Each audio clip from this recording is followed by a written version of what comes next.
السلام عليكم ورحمة الله. ازيكم عاملين ايه؟ يا رب تكونوا بخير. النهاردة بقى جينا نعمل حاجة سهلة وسريعة وخفيفة جدا جدا جدا. مش تحتاج مننا حاجة خالص. انتوا شايفين الحاجة مفكرينها ان هي تبقى كتيرة او ان هي تبقى صعبة في عمايلها، لكن بالعكس ان شاء الله تبقى جميلة وخفيفة وهتشوفوها هتعجبكم جدا. النهاردة هنعمل ايه؟ هنعمل صينية كده هتشوفوها في الاخر شكلها وطعمها تحفة تحفة تحفة. معانا المكونات بتاعتنا ايه؟ معانا بطاطسيتين متوسطين انا غسلاهم كويس وبشرتهم، معانا بصلايه مبشوره، معايا طماطمايه مبشوره، معانا فلفل، اي فلفل بقى عندك، فلفل الوان، فلفل اخضر، بس فلفل حراق مفيش اي مشكله فيه، بس اهم حاجه ان انت تقطعيه قطع صغيره. ومعانا لانشون متقطع برضو صغير، معانا زيتون، معانا دقيق، معانا بيض. دي خضره انا كنت مفرزاها في الفريزر، هبقى اقول لكم بنفرزها ازاي. دي شويه خضره مشكله عادي، جبنه موتزاريلا ولبن والتوابل بتاعتنا والصلصه. تعالوا بقى نبتدي ان شاء الله، نسمي الله كده واقول لكم هنعمل ايه. بسم الله. اول حاجه هننزل بالخضار بتاعنا كده، ننزل بالبطاطس، البصل. اهم حاجه بس ان هو يبقى مبشور عشان يستوي معانا بسرعه. طماطمايه مبشوره، اللانشون، الزيتون، وهننزل بالخضره كمان، وهننزل بقطعه من الجبنه الموتزاريلا عليها، هنكسرها كده كده. احنا في البوله دي نزلنا كل الخضار فيها. تعالوا بقى نشوف هنعمل ايه تاني. هنركنها بس على جنب.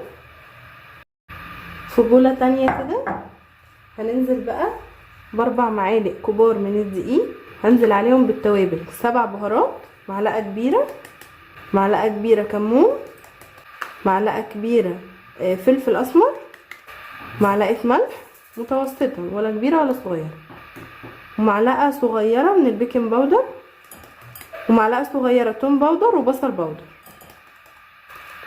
هقلب دول كده بالشكل ده كده. هنزل عليهم بالبيض، دول 3 بيضات. هقلب بقى كويس.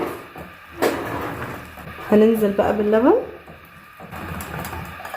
هقلبهم بقى كده كويس. دي من اسهل الاكلات بجد بجد اللي تقدري تعمليها، يعني ما يكملش 10 دقايق، يعني فعلا فعلا سهله جدا. الخليط بقى ده كله هنزله على الخضار اللي احنا نزلناه. بسم الله. هننزل بعد كده بمعلقتين زيت كبار، او 3 معالق، 3 معالق زيت زي ما انتم شايفين كده، ومعلقه خل عشان زفرت البيض. هنقلبهم بقى كويس. هننزل الصلصه كمان، دي معلقه صلصه كبيره. هنقلبهم بقى كويس جدا. الوصفه دي ما شاء الله جميله جدا جدا، اقتصاديه خالص، ما فيهاش اي حاجه صعبه، وما بتاخدش منك وقت ولا مجهود بجد، يعني ما فيهاش اي تعب خالص. عايزه بقى تتعشي عشوه خفيفه هتعملي الصينيه دي. عايزه تفطري فطار برضو خفيف، هي ما فيهاش حاجه، هي خضار، اي بقى خضار عايزه تحطيه، عايزه تحطي كوسه فيها تحطي ما فيهاش مشكله، عايزه تحطي بدل اللانشون تحطي بسطرمه، ما شغال معاكي اي حاجه عايزه تحطيها فيها. عندك مثلا قطع فراخ كانت عندك لحمه مفرومه كانت متعصجه، ممكن تحطيها برضو، ما فيهاش اي مشكله. فعلا فعلا جميله جدا واقتصاديه جدا جدا جدا. بس بقى كده بالشكل ده. هنجيب بقى صينيه تكون كبيره بالشكل ده، هننزل عليها من كل الخليط بتاعنا. بسم الله. هنفرد بقى.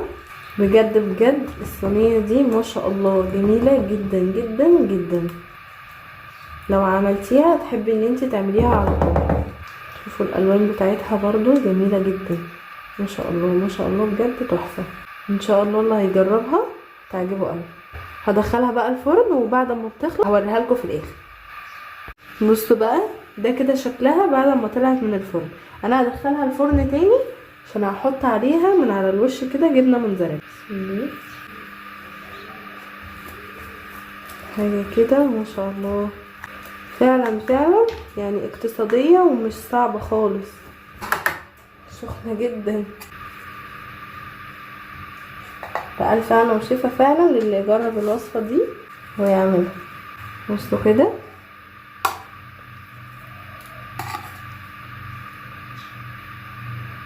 بصوا كده شكلها.